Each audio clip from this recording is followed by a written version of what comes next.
Hello,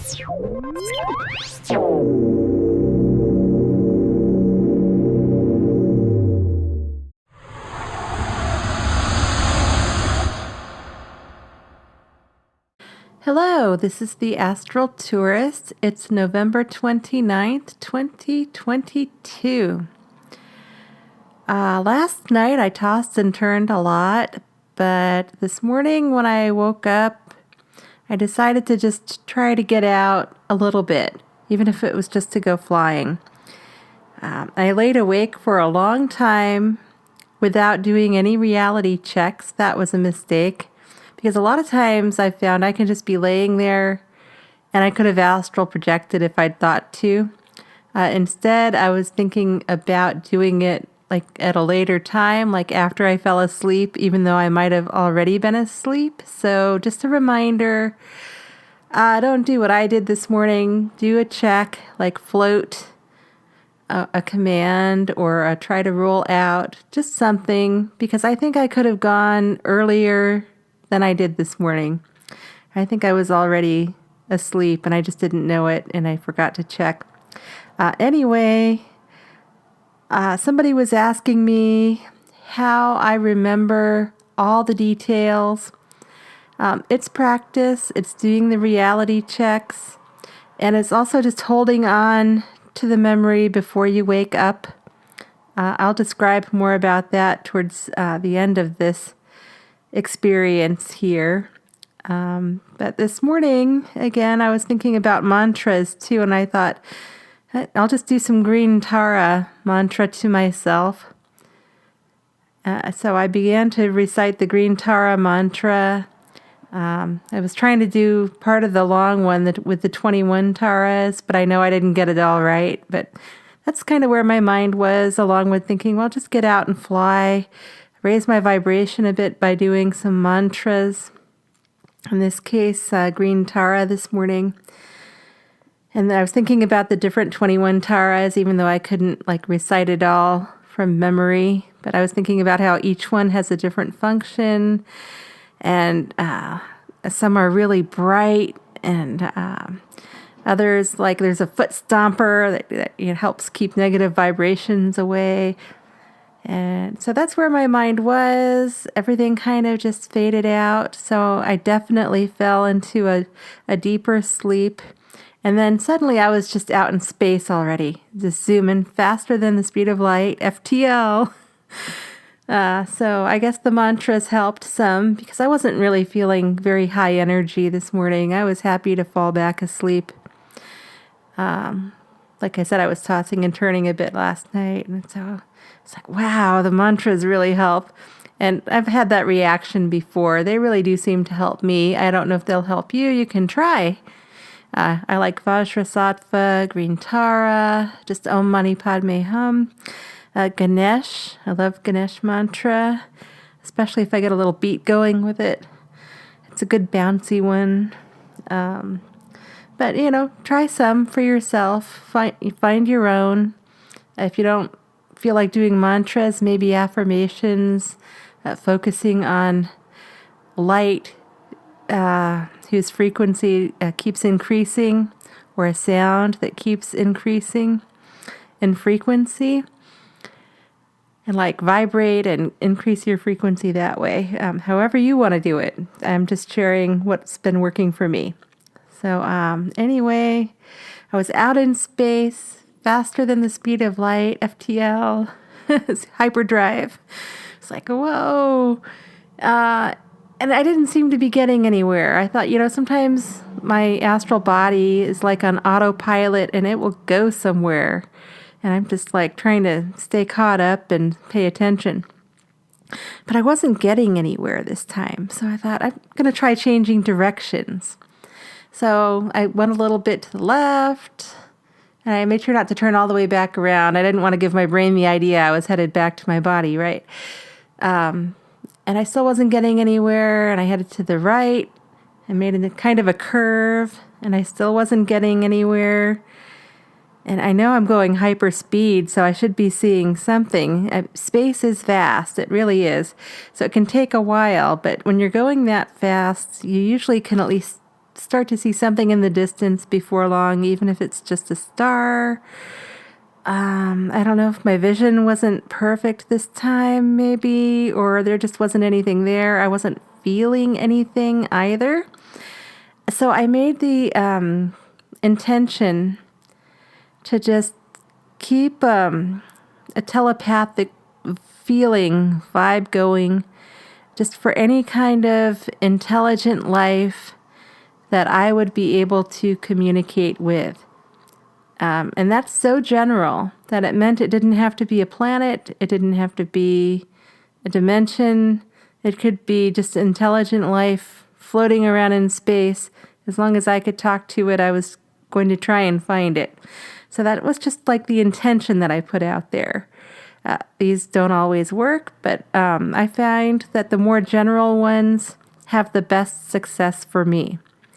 You can try something more. I have in the past as well and been successful. But this time, I was just out there. It's pretty empty. I thought I'm going to keep it general this time. So that was my intention. And I put it out there like, really pay attention to this. Intelligent life that I can communicate with. It didn't even have to be beautiful or anything else. So what happened next was before too long, it still seemed like it took a whole other 5 minutes or something.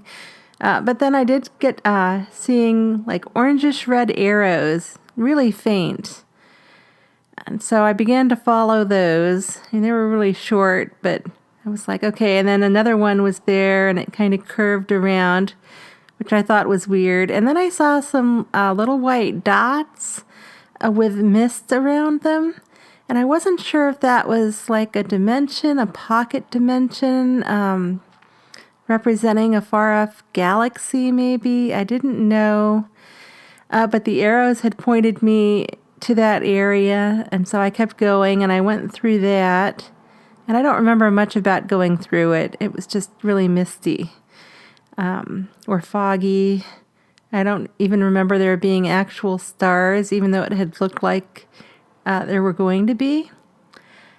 And then before long after going through that, I became aware like I was coming down, like feeling a feeling of coming downwards, kind of feet first. And I didn't like that. I like to be able to see where I'm going, even if I'm just a ball of light. I don't like having the feeling that I even have feet when I'm out in space.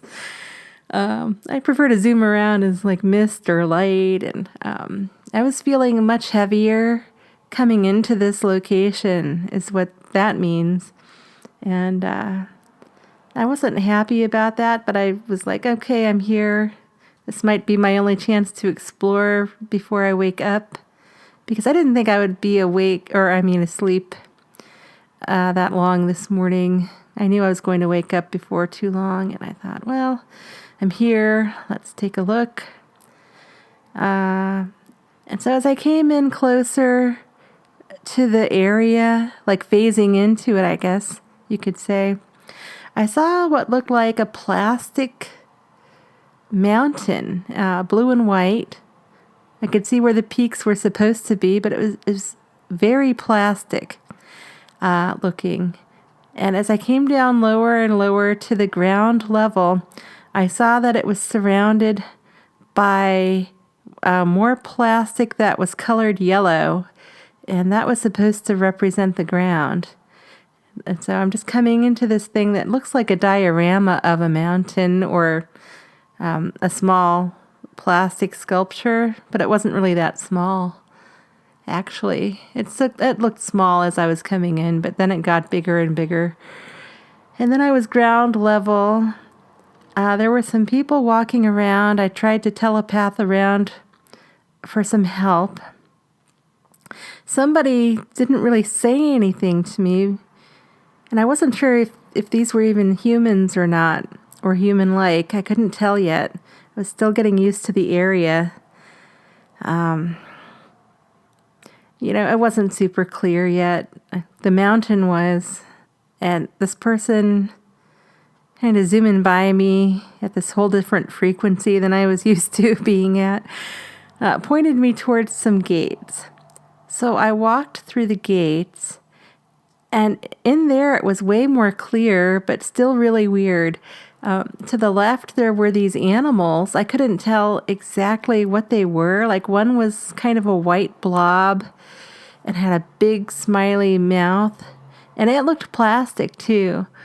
And there were some other ones with different colors. Another one was yellow with big ears, and again, it looked like a plastic form of an animal, not a real one.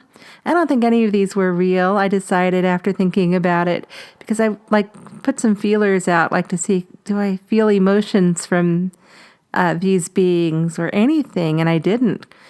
And they were making sounds, and I heard other people around me telepathing a little bit, but I couldn't figure out the language. They were doing it in some whole other language.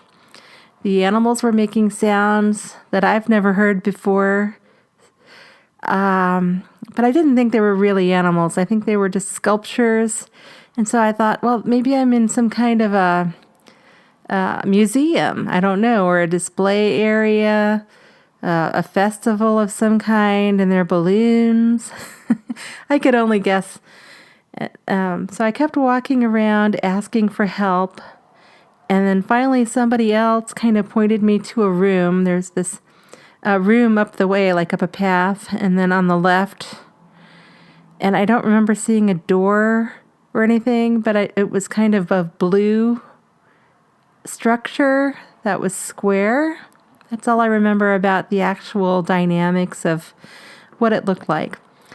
So I went in there, and there were other people in there. There was a counter area.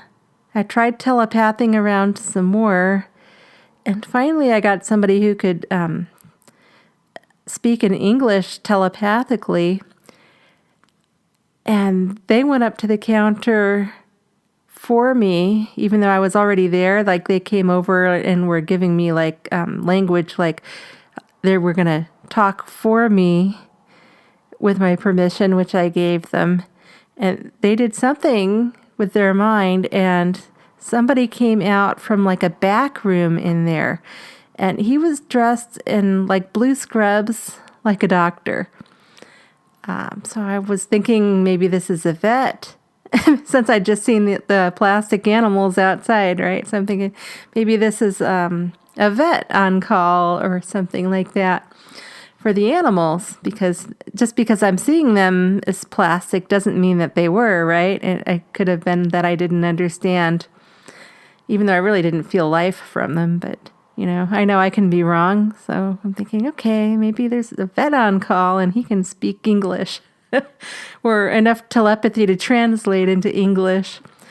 And so I explained to him telepathically that I had traveled through space, and I wanted to find out more about their planet and the beings there. And he was looking at this other lady, and I think between the two of them, they were having their own telepathy, trying to figure me out.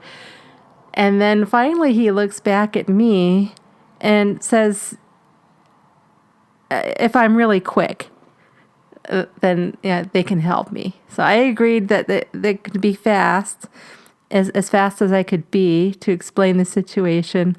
And so they took me over to sit at a little table, and they were both there.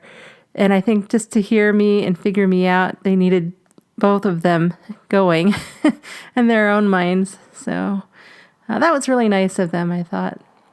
And the lady who was also helping, I remember she appeared to have a short, curly, whitish gray hair, about to her chin. But she had a lot of it. Her hair was grand. And she was wearing some kind of white pajamas. She was not in a blue smock. Okay, so then I explained again that the whole journey going through space, the turns I'd made, how I'd seen the arrows for their area or planet, And by then I was really getting more and more convinced that I was in a whole other planet. And so I kept asking where I was. And at one point during the telepathy, the lady was really loud and clear about our being in the Jeremiah Museum. And I thought that, well, that's great. Thank you. But what planet are we on? It's really, really important. I tried to impress on them that I find out, which planet I'm on or which dimension I'm in for my blog, and that people will be wanting to know. And so again, she said, well, you're in the Jeremiah Museum, not on Earth, journey through space.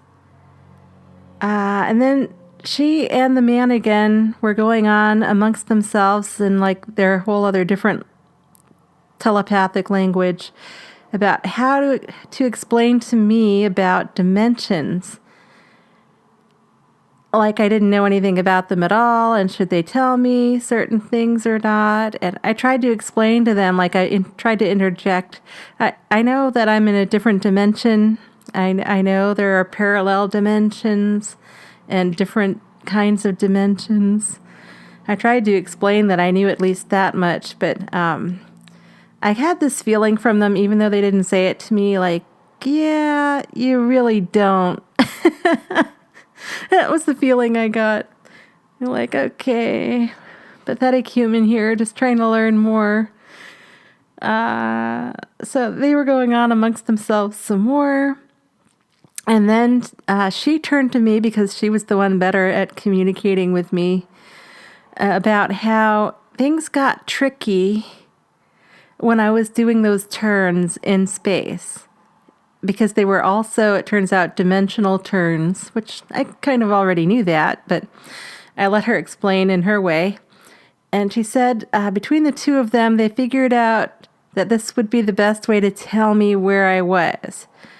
And it was a description rather than like a place name. And the description was like Earth in a 4K resolution 30,000 years in the past. It was like, okay, wow, I really got tripping through the past, I guess, out in space. And, she agreed with that. And they were like smiling, like, yeah, she kind of gets that she time traveled. Okay.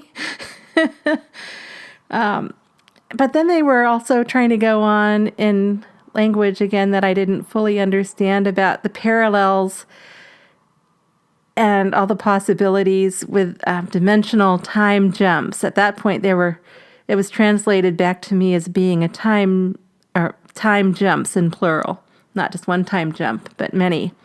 So apparently I traversed many time jump areas according to their language translation skills, and many parallel dimensions at the same time. So it got tricky, and the description for where I ended up was like Earth in a 4K resolution 30,000 years in the past.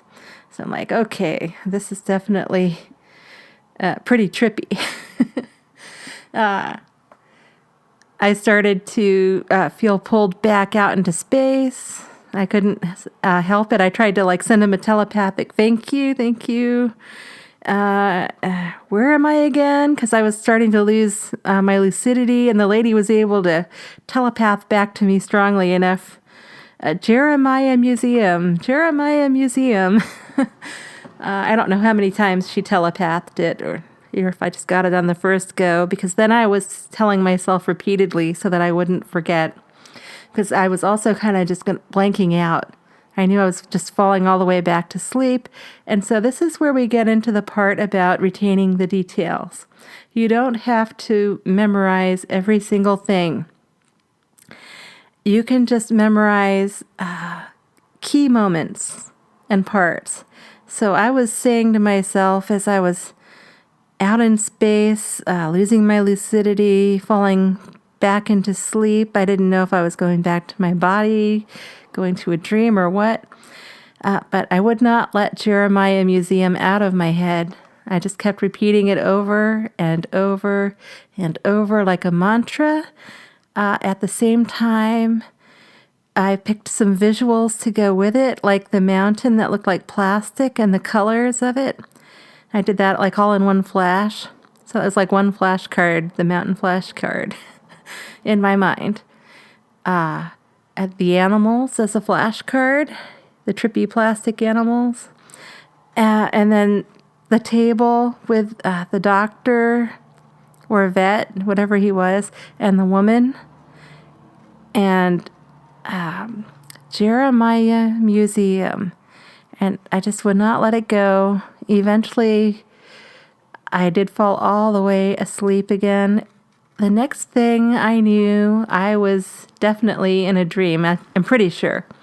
Because Dean Fogg from the Netflix show The Magicians was there. And I was talking to him. And I knew I had to remember the Jeremiah Museum. And so in order to remember more and not just those two words, I began asking him questions about the time period, 30,000 years in the past, and then rehearsing over in my mind the whole scenario. I began showing him how I got to that place, to the Jeremiah Museum, and how I had gone through space and followed the arrows. And so whether I was astral projecting and this spirit looked like Dean Fogg or not, I'm pretty sure it was a dream. But anyway, the key thing here is that I was rehearsing the details. I was telling somebody, whoever it was, all these details. And the interesting thing that he said back to me was that after I showed him the whole picture and the whole travel through space and everything I'd seen, he remarked that he thought it was more like 75,000 to 80,000 years in the past. That would be his adjustment to the telepathy and just from what I'd shared with him already. Things slipped out fast again. I was just tired. I was snoozing away. Nothing again, just nothing. I tried. Oh, goodness, I tried. I was sure I was not going to remember, but I was in this other dream.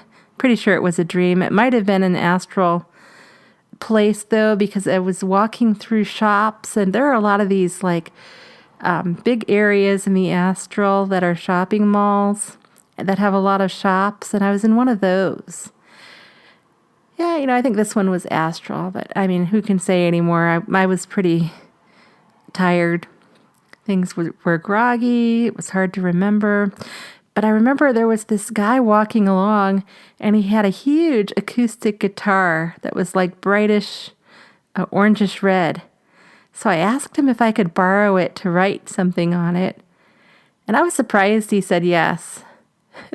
But I did also include it would be temporary, just until I woke up. So he handed me the guitar, and I started stressing out because I didn't have anything to write with. And he handed me a marker, a big black marker. I'm like, oh, that's cool. Thanks. And so right on his guitar, what a nice guy, right? I mean, dream or not, or astral, this guy's letting me write on his guitar. And so it took me so long. So I was, just trying to write the J. I remembered the J and then the E. Imagine all this in slow motion with a big old magic marker. And then R and an E. And I kept going on and on with the E, kind of on down the guitar. And then I woke up and I remembered Jeremiah Museum. And I remembered the plastic mountain and the animals and the doctor and the lady sitting at the table with me, and all the other details filled in. And so I laid there, and my other trick is I don't move immediately, and I rehearse all the details before I move a muscle. If you can't do that, that's fine. It takes practice. Just whenever you do move, start writing or recording or whatever you do to remember. because the details may fade once you like get up and move around too much.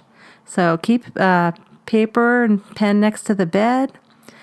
Record it down right away. Or if you're doing a sound recording, keep your phone or however next to the bed and just hit record and start talking. And there you go. That's how I brought back these details. It was a struggle. I really had to work at it. I did wake up feeling refreshed. I was hoping that there would be like that nice time differential. A lot of times I can be asleep for 20 minutes, but it'll feel like at least a few hours in the astral. But not this time. This time it was more... I was asleep for about 30 minutes, and it felt like it was about 30 minutes in the astral. So other times I get way more time out while sleeping less, but not all the time. So, it was still nice. I wasn't expecting a lot to report today at all. So, I'll take it as a win. Thanks, everyone, for tuning in, and happy astral travels.